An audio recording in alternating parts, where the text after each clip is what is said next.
Hey everyone, so this is going to be another tag video, and this one is the Tom Hanks book tag. It was created by Emily Jean. I really like all of her videos. She's really funny and really energetic, and she's just always really fun to watch. And I will put her YouTube information down in the doobly-doo, so if you want to go check out her channel, you can do that. Alright, so the first question in this tag is based off of the Tom Hanks movie Big, and it is a book you read when you were young that was intended for a more mature audience. And for this one, I think I'm gonna go with My Sister's Keeper because it dealt with like really emotional stuff that I probably didn't completely understand at that age. The next question is based off of the movie Forrest Gump, probably my first or second favorite Tom Hanks movie ever, next to Toy Story. And it is Books Are Like a Box of Chocolates. You never know what you're gonna get. What book did you pick up not knowing anything about? And for this one, I kind of have two. The first one is The Outsiders that I was forced to read when I was like in 5th grade, and I'm so glad that they made us read that book because it's become one of my favorite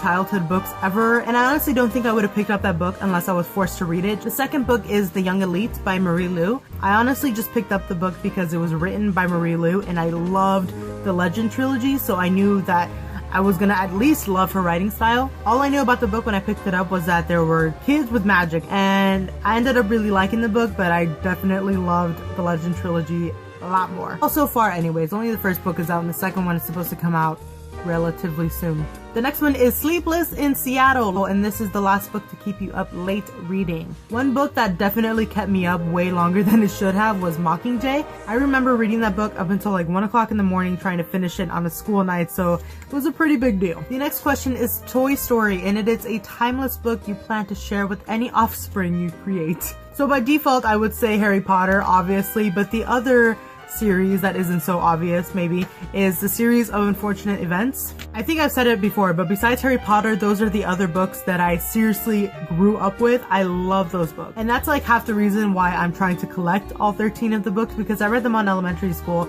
and I got them from the library, and just recently I started to actually collect them. So for one, I want to have them for myself because they're one of my favorite childhood books ever, and the other is so that I can like hopefully one day far into the future read them to my kids as bedtime stories or something because they're just so good. The next one is You've Got Mail, a book you heard about on the internet and where you heard about it from. I wouldn't even be able to just pick one. I literally hear about all of the books I have from either BookTube or just going to browse on barnesandnoble.com or something. I hear about the majority of my books through the internet.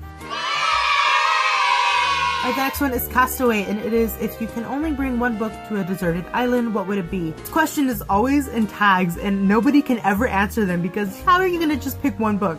That's like saying you have one favorite book. And I don't know if anybody has one favorite book. I, for one, have several. This would be the only case that I would have an e-reader. Like, you can put several books on this one book, so I'm gonna choose an e-reader filled with all of my favorite books. Alright, the last question is Cloud Atlas. I really need to watch that movie. And it is what book did not meet your high expectations? For this one, I'm gonna have to go with the last book in the Daughter of Smoke and Bone trilogy and the Beautiful Creatures series. In both of those series, I absolutely loved the first book, and it kind of just went downhill from there. I had higher expectations for conclusions for both of those books, and the way it was written didn't really meet those expectations, so I was kind of disappointed. Well, that is the Tom Hanks book tag. Let me know what your answers are. Thank you so much for watching, and I will see you in the next video.